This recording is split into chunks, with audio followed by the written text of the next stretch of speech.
पर्यटन क्षेत्र विकास हेले स्थानीय अंचल विकास होगा सहित राज्य और देशर विकास होता है।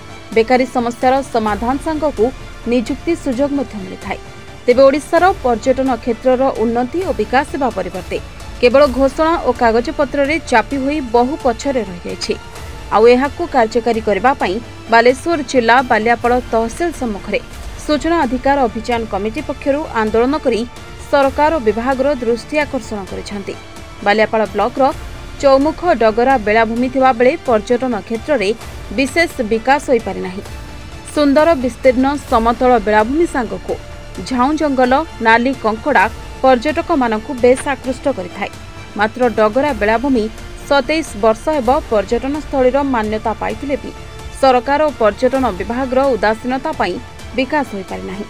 गमनागमन सुविधा नथिबा बेले पर्यटक माने निजको सुरक्षित मनुनाहांती। आवश्यक करुवा समस्त भित्तिभूमि थिबा सत्वे आवश्यक सुविधा सुजोग नथिबारु पर्यटक माने क्रमशः मुह फेराई नेउछंती। तेणु बालियापाड़ सूचना अधिकार अभियान कमिटी पक्षरु पर्यटन क्षेत्रर सुरक्षा और विकास दाबी करी बालियापाड़ तहसीलदार जरिए सरकार को दाबीपत्र प्रदान करिसेंती। बालियापाड़ ब्लॉक रो चौमुख डगरा 1998 मसीहा 26/2/1998 मसीह राज्य सरकार पाखरु पर्यटन क्षेत्र मान्यता पाइला। जो राज्य सरकार जो चिट्ठी कले से चिट्ठी रे आपनकर 274टा स्थान पर्यटन क्षेत्र मान्यता पाइथिला बेले डगरा मध्य ता सहित पाइछि, किंतु आज पर्यंत डगरा को भल रास्ता नहीं विकास हैनी।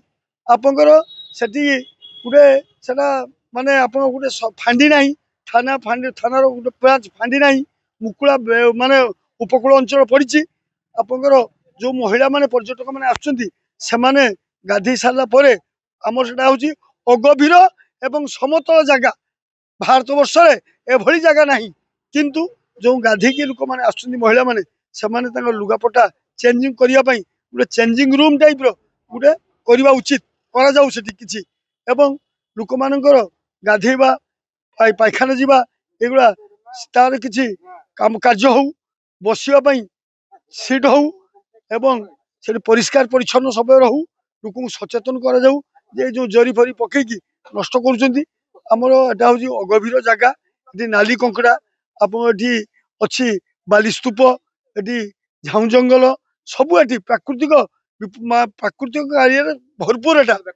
आज्ञा एटा होची बालियापाड़ थानार अपरागता थानार तत्कालीन जो अधिकारी एवं बदल हो जाइछंती सी आज्ञा समान सहित मुलचाल कले से सुरक्षा पाई eighty नाहांती police Baliapal police eighty लोकंकु सुरक्षा देवा पाई नाही सी अच्छी केवल मुलचाल करी टंका आदाय करिया पाई। जदि बालियापाड़ तहसीलदार से हस्तक्षेप करि नथांते ताले समान को गिरफ करा जाय नथंदा। तहसीलदार हस्तक्षेप कला परे जाइकी से सब कलेक्टर कहले सी एसपी की कहिकी घटना होची राज्यर सम्मान रो कथा राज्य एटा आपण जोंटा कहले 100 सत्य एटा होची आम एटिका सम्मान रो प्रश्न।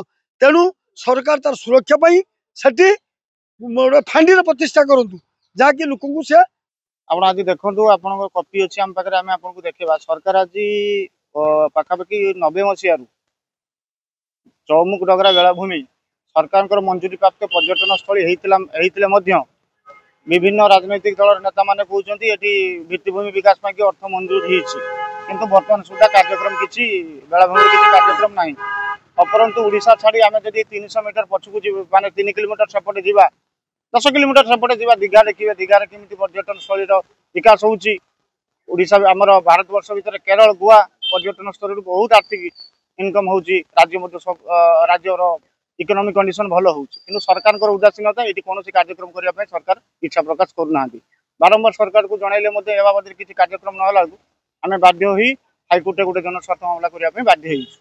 बर्तमान देखंतु नेतृमंडली जो नेतृमंडली कदी कार्यक्रम होबो तांकर खाली जंगल जमी कोन डगरा रे विकास होई पारुनी, जंगल जमी फॉरेस्ट जमी अछि ताको एक्सचेंज होई पारुनी। बंदर पय सब जमी एक्सचेंज होई पारुछ, सब कार्यक्रम पय सब जमी एक्सचेंज होई पारुछ। हमर भित्तिभूमि अछि हमर अनाबादी जमी अछि सब कार्यक्रम होई पारिबो। सरकार जदि सही समुद्र पाखे पाखे मुख्यमंत्री मध्ये घोषणा करथिले सरकार जदि से पाखे पाखे नदी कड़े कड़े आमर समुद्र कड़े कड़े जगह सब अच्छी ताकू जदि होटेल पाई विभिन्न कार्यक्रम पाई 90 वर्ष लीज एग्रीमेंट करी वेस्ट बेंगल भाया कार्यक्रम करते गोटे एकदम गोटे टूरिस्ट स्पॉट हो पारि था। सरकार पाखे दाबी आमर बेलाभूमि विकास हो बेलाभूमि उन्नयन हो आम यदि केरल गोवा भाई गोटे मनोरम स्थान उठू। Jaleshwar Ajit Kumar Sahu report reporters today.